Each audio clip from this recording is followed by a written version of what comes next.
ஆண்டவரும் இரட்சகருமாயிருக்கிற இயேசு கிறிஸ்துவின் நாமத்தினாலே மறுபடியும் உங்களை சந்திப்பதிலே மிகுந்த மகிழ்ச்சி. கடந்த 2 வாரங்களாக நானே ஆடுகளுக்கு வாசல் என்று சொல்லுகிற தலைப்பிலே வாசித்தோம், தியானித்தோம்.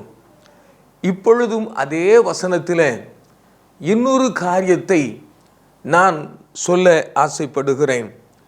நானே வாசல், என் வழியாய் உட்பிரவேசிக்கிறவன் நித்திய ஜீவனை அடைவான் என்று சொல்லி வேதம் சொல்லுகிறது. இந்த வாசல் வழியாய் பிரவேசிக்கிற ஒரு மனிதன் அநேக வழிகளிலே அல்லது பூரணப்பட்டு அதன் பிறகுதான் நித்திய ஜீவனை சுதந்தரித்து கொள்ள முடியும். நித்திய ஜீவனை சுதந்தரித்து கொள்ள வேண்டுமானால் வாசலில் பிரவேசித்து ஆயிற்று, அதன் பிறகு முடிவு பரியந்தம் நிலைத்திருந்து நித்திய ஜீவனை பெற்றுக்கொள்ள வேண்டும் என்று சொல்லி பார்க்கிறோம். அதில் 4 காரியங்களை குறித்து வேதத்திலே சொல்லப்பட்டிருக்கிறது. கடந்த 2 செய்திகளிலே 2 தலைப்பிலே செய்திகளை கொடுத்தேன். இந்த நாளிலும் அதை சுதந்தரித்துக் கொள்ள வேண்டுமானால் அந்த வாசல் எப்படிப்பட்டது? இடுக்கமான வாசல். இதில் கடந்த வாரத்தில் 2 செய்திகளை பார்த்தோம். இன்றைக்கு அந்த இடுக்கமான வாசல் எது என்று சொல்லி வாசிப்போமானால், மத்தேயு எழுதின சுவிசேஷம் 7ஆம் அதிகாரம் 13ஆம் வசனத்திலே அங்கே ஆண்டவர் சொல்லுகிறார், இடுக்கமான வாசல் வழியாய் பிரவேசியுங்கள், கேட்டுக்கு போகிற வழி விரிவும் விசாலமுமாய் இருக்கிறது, அதில் பிரவேசிக்கிறவர்கள் அநேகர். ஜீவனுக்கு போகிற வழியிலே அது நெருக்கம், இடுக்கமாயிருக்கிறது. இந்த ஜீவனுக்கு போகிற வாசல் இடுக்கம் நிறைந்தது.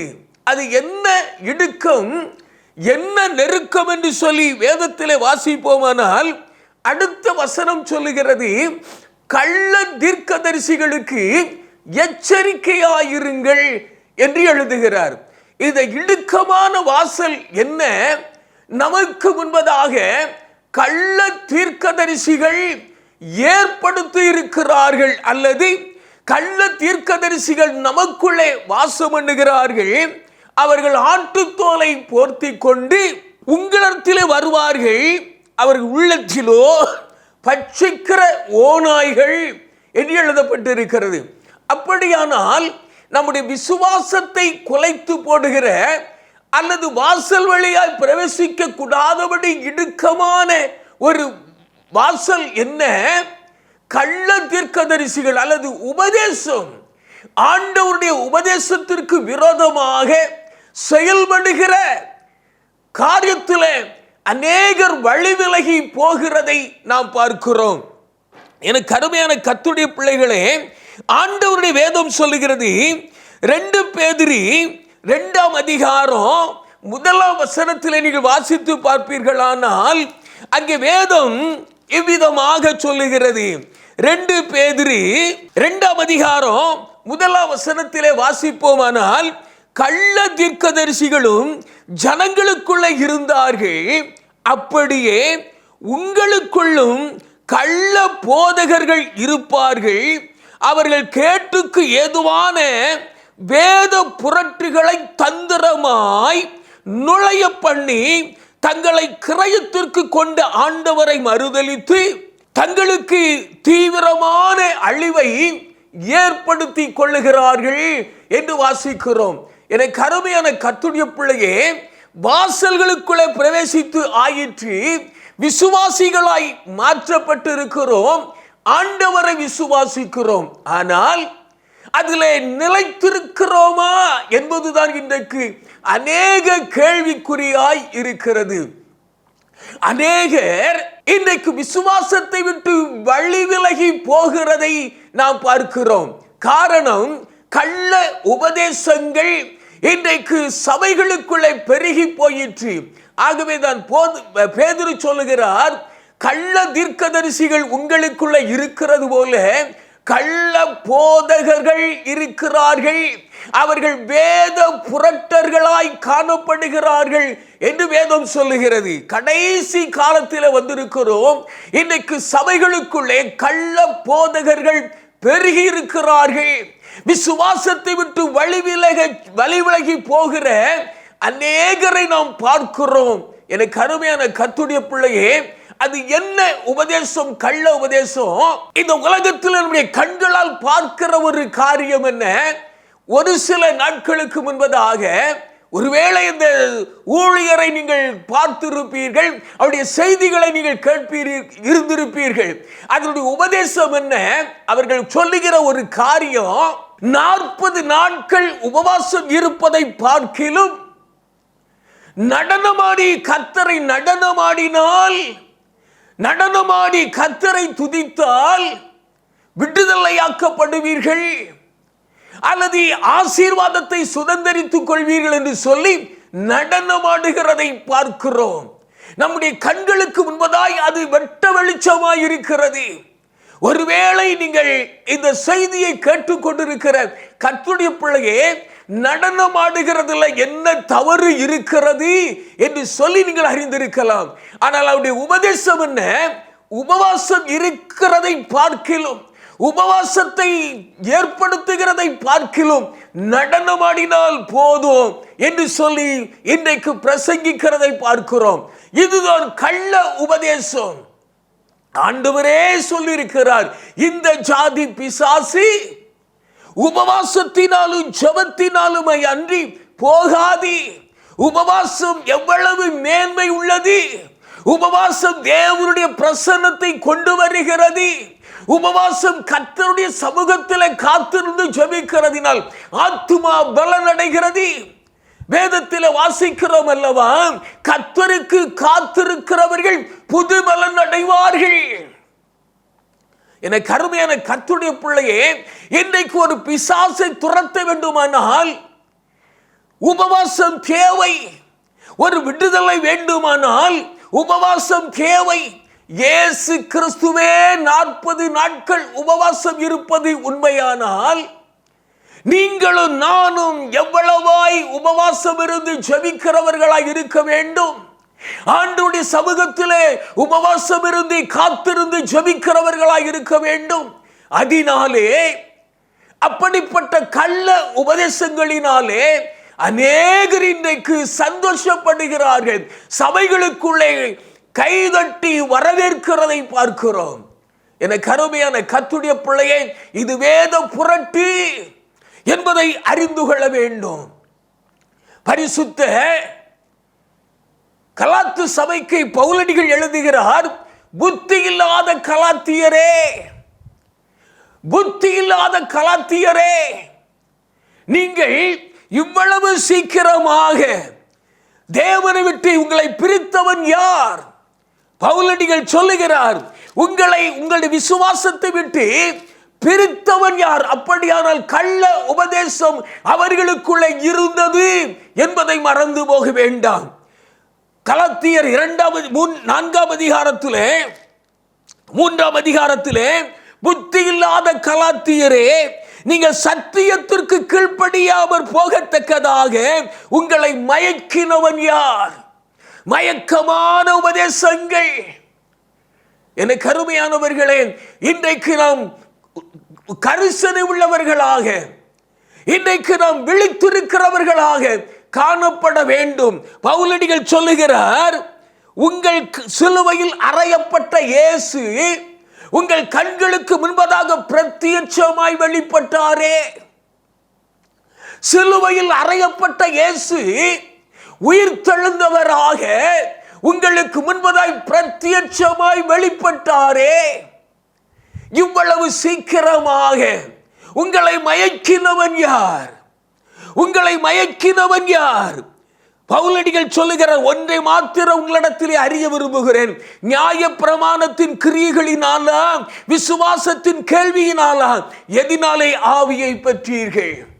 எனக்கு அருமையான கர்த்தருடைய பிள்ளையே, நித்திய ஜீவனுக்குள்ளே பிரவேசிக்க வேண்டுமானால் நித்திய ஜீவனை சுதந்தரித்துக் கொள்ள வேண்டுமானால் ரட்சிப்பை சுதந்தரித்த உடனே நித்திய ஜீவனை அடைந்து விட முடியாது. நம்மை சுற்றிலும் சத்துரு வெள்ளம் போல சூழ்ந்திருக்கிறான். எவனை தள்ளலாம் என்று சொல்லி, எவனை வஞ்சிக்கலாம் என்று சொல்லி நம்மை சுற்றிலும் இருக்கிறான். ஆகவே உபதேசத்திலே விழித்திருக்கிறவர்களாய் காணப்பட வேண்டும். பிரத்யட்சமாய் ஆண்டவர் வெளிப்பட்டார், சிலுவையில் அறையப்பட்டவராக. அப்படி வெளிப்பட்ட போதிலும் ஜனங்கள் பின்வாங்கி போனார்கள். மறந்து போக வேண்டாம், கள்ள உபதேசம், கள்ள போதகர்கள் நமக்குள்ள ஏராளமாய் பெருகிட்டார்கள். அநேக நாட்களுக்கு முன்பதாய் ஒரு சபையிலே ஒரு கன்வென்ஷன் கூட்டம் நடந்தது. கைகளை நீட்டினால் போதும், அப்படியே விழுந்து விடுவார்கள். ஒரு சகோதரன் என்னிடத்தில் வந்து சொன்னார், எவ்வளவு அற்புதங்கள், கை நீட்ட முடியவில்லை. அந்த சகோதரனிடத்தில் சொன்னேன், வஞ்சிக்கப்பட்டு போகாதிருங்கள், அது பரிசுத்த ஆவியானவர் அல்ல. ஒரு மனிதனுடைய சரீரத்திற்குள்ளே, ஆத்துமாவுக்குள்ளே முதலாவது பரிசுத்த ஆவியானவர் வருவாரானால் அவருடைய வாயிலிருந்து புறப்படுகிற வார்த்தை மயங்கி விடுகிறது அல்ல, கர்த்தரை பாடி துதிக்கிறது. ஆண்டவரே, நான் பாவியாயிருக்கிற மனிதன் என்று சொல்லி ஆண்டவருடைய சமூகத்தில் பாவங்களை அறிக்கையிடுகிறவனாயிருப்பான். நிறைவானது வரும்பொழுது நம்முடைய பாவ வாழ்க்கையில இருக்கிற அத்தனை காரியங்களையும் ஆண்டவர் மன்னித்தாரானால் அவன் சொல்லுகிற முதலாவது ஒரு காரியம், ஆண்டவரே, பாவியாயிருக்கிற என் மேல் கிருபையாயிரும், என் பாவத்தை மன்னியும், என் அக்கிரமங்களை மன்னியும் என்று சொல்லி கர்த்தரை துதித்து மகிமைப்படுத்துவான். விழுந்து போகிறது அல்ல, அது பரிசுத்த ஆவியானவர். பிசாசு தான் விழுந்து போவான். கரங்களை நீட்டினவுடனே விழுகிற ஒரு மனிதனாய் இருப்பான். பவுலடிகளை பாருங்கள், கர்த்தருடைய வல்லமை இறங்கின பொழுது செத்தவனை போல விழுந்தான். அது அல்ல, ஆனால் அங்கே ஆண்டவருடைய ஊழியக்காரன் கரங்களை நீட்டி ஆசீர்வதித்த பொழுது அவன் சொல்லுகிற காரியம் என்ன? ஆண்டவரே, பாவியாயிருக்கிற மனிதன், நான் என்ன செய்ய சித்தமாயிருக்கிறீர்? அதுதான் கர்த்தருடைய ஆவியானவர், அதுதான் கர்த்தருடைய பரிசுத்த ஆவியானவர். வஞ்சிக்கப்பட்டு போகாதிருங்கள். ஒரு சில நாட்களுக்கு முன்பதாக, ஒரு சில நாட்களுக்கு பிறகு அந்த ஊழியக்காரரை குறித்து பலவிதமான வதந்திகள், அதிலே ஆவிக்குரியதான சபையில் இருக்கிறவர்களும் வஞ்சிக்கப்பட்டு போனார்கள். எனக்கு அருமையான கர்த்தருடைய பிள்ளையே, ஒரு வீட்டிற்குள்ளே பிரவேசித்த பொழுது அங்கே இந்த இடத்தை தோண்டுங்கள், 6 கலசங்கள் வைக்கப்பட்டு இருக்கிறது, செய்வினை வைக்கப்பட்டு இருக்கிறது என்று சொன்னார். அப்படி தோண்டினார்கள், அப்படியே இருந்தது. ஆனால் கள்ள தீர்க்க தரிசனம், ஆனால் அவருடைய கிரியை, பயங்கரமான பாவத்தின் கிரியைகள் வெளிப்பட்டது. எனக்கு அருமையான கர்த்தருடைய பிள்ளையே, வஞ்சிக்கப்பட்டு போகாதிருங்கள். ரட்சிக்கப்பட்டது உண்மை, இயேசு கிறிஸ்துவின் இரத்தத்தினால் கழுவப்பட்டது உண்மை, வாசல்களுக்குள்ளே பிரவேசித்தது உண்மை. ஆனால் நித்திய ஜீவனை சுதந்திரித்துக் கொள்ள வேண்டுமானால் 4 பாடுகளை வழியாக கடந்து செல்ல வேண்டும்.